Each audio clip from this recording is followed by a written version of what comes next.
media memberitakan bahwa angka kekerasan di tanah air itu makin tinggi, walaupun di tengah pandemi itu makin naik. Bagaimana dengan Kabupaten Bogor sampai hari ini? Untuk Kabupaten Bogor sebetulnya memang kecenderungannya seperti itu, Mbak Mei. Jadi kalau di tahun 2021 itu ada kasus anak yang disampaikan kepada kami itu ada 100 di tahun 2021. Nah sekarang di 2022, sekarang kan baru nyampe bulan Juli ya, itu sudah 104. Jadi ya kalau dikatakan seperti itu memang faktanya memang demikian. Tapi yang penting sesungguhnya adalah bagaimana kami sebagai tenaga layanan menyikapi laporan-laporan tersebut. Artinya kami melakukan upaya untuk penanganan kasus tersebut dan diharapkan itu dilaksanakan sampai dengan tuntas. Itu saja. Sampai sejauh ini apa yang sudah dilakukan oleh P2TP2A, Ibu? Kami sekarang dari tahun 2021 itu sudah ada unit pelaksana teknis dinas. Di Kabupaten Bogor itu ada 5 UPT. UPT tersebut yang bisa membantu kami di dalam proses percepatan. Karena kalau biasanya kami melakukan outreach, ada kasus di lapangan, kita melakukan outreach sendiri. Nah sekarang ini kami berkomunikasi dengan UPT, PPA yang ada di wilayah yang bersangkutan, sehingga mereka lah yang melakukan penjangkauan. Setelah itu kebutuhannya seperti apa, baru disampaikan kepada kami dan dibawa ke P2TP2A untuk penanganan selanjutnya. Ibu Oi, seperti kita ketahui kerja-kerja P2TP2A yang Ibu nakodai ini kan sudah banyak banget. Tapi persoalannya makin naik begitu Bu. Sesungguhnya apa tantangan yang ditemukan di lapangan atau apa yang kemudian membuat sehingga angka ini terus naik Ibu? Ada beberapa faktor ya. Yang pertama tentunya media sosial ya. Karena sekarang ini kejahatan seksual itu ada motif baru, adanya kejahatan medsos ya.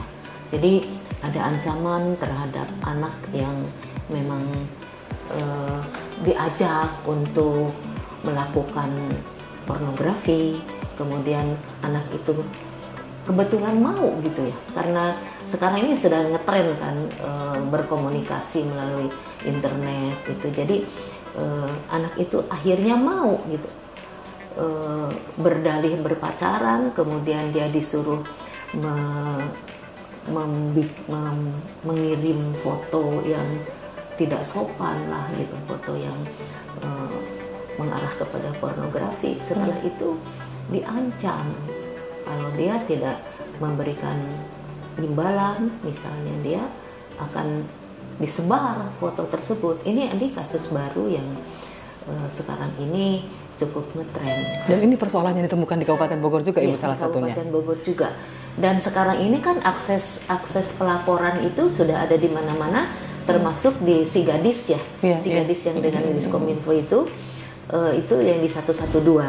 Kemudian ke pusat juga ada Sapa 129, dan mereka di tingkat pusat kan kalau memang anak itu anak Kabupaten Bogor ya, langsung dikirim kepada kami gitu, seperti itu. Ibu Ois ketika turun di lapangan lalu kemudian melakukan pendampingan, apa yang suka menjadi curhat daripada keluarga sehingga hal-hal seperti ini terjadi? Curhatannya adalah bahwa orang tua merasa awam terhadap media sosial sehingga dia kecolongan, itu anaknya seperti itu. Dan kita yang melakukan penguatan kepada para orang tua itu agar mereka juga melek gitu, sehingga apa yang dilakukan oleh anaknya itu bisa diketahui sama orang tuanya. Rata-rata yang terjadi usia SMP, SMA, Bu? Umurnya bervariasi ya. Ada yang SD, bahkan ada korban yang masih berusia 3 tahun. Ya, kemudian ada juga memang anak yang menjadi pelaku tapi masih anak, gitu kan. Kemudian ada juga korban yang memang dia berada di dalam situasi borderline, sehingga dia bisa dengan begitu mudah bisa menjadi korban seperti yang terjadi di daerah sebelah sana, daerah wilayah UPT wilayah 3 ya. Itu barat timur. Parung. Itu korbannya adalah anak yang memang berada di dalam borderline.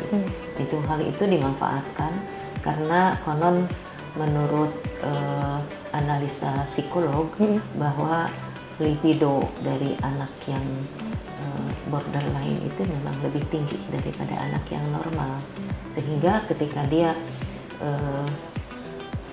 diajak untuk melakukan sesuatu yang mengarah kepada pornografi, dia lebih cepat mau gitu. Seperti itu. Ini yang sedang kami tangani. Ada juga yang pelakunya anak, tapi ada juga yang pelakunya dewasa, tapi memang si korban itu juga memiliki memiliki kemampuan untuk bisa menarik hasrat dari pelaku gitu. Saya Eis Hidayat, Ketua P2TP2A Wanojami Tandang, Kabupaten Bogor. Sebuah bangsa akan besar jika memiliki sikap besar terhadap anak-anak generasi penerus. Marilah kita bahagiakan anak-anak kita dengan memenuhi hak mereka, antara lain hak hidup, hak tumbuh kembang, hak pendidikan, hak berpartisipasi, dan hak untuk terbebas dari kekerasan. Selamat Hari Anak Nasional tahun 2022. Anak terlindungi, Indonesia maju.